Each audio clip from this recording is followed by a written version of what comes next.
Медицинска опрема вредна 18,6 милиони евра е купена, а не е искористена. Опрема од 13 милиони евра воопшто не е искористена, а опрема од 5,5 милиони евра не се користи со полн капацитет, се вели во новиот извештај на Државниот завод за ревизија.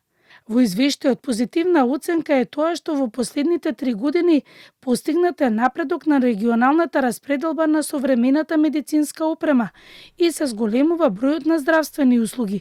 Причина зашто дел од опремата не се користи е поради недостиг на стручен кадар и соодветни просторни услови. Вкупно биле обезбедени 9 линеарни акцелератори со вкупна набавена вредност од 21,8 милиони евра за вршење радиотераписки услуги за пациенти со малигни заболувања. До денот на ревизијата, 5 акцелератори не се ставени во употреба, и тоа 2 на клиниката за радиотерапија и онкологија, 2 во клиничките болници во Штип и Битола и 1 во градската општа болница 8 септември во Скопје, иако 3 од нив се инсталирани повеќе од 1 година.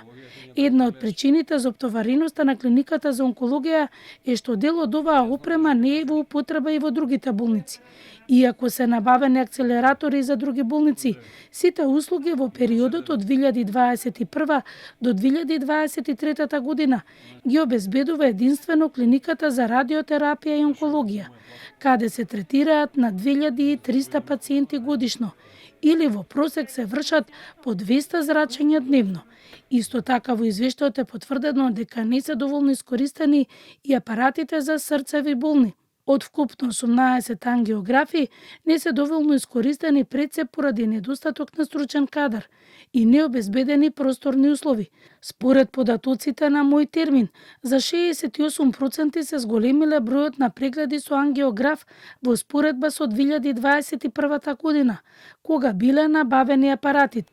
Исто така најголем интерес за прегледи има за компјутерска томографија, ангиографи, мамографија и пет скен, но за овој дел има намалување на медицинскиот кадар.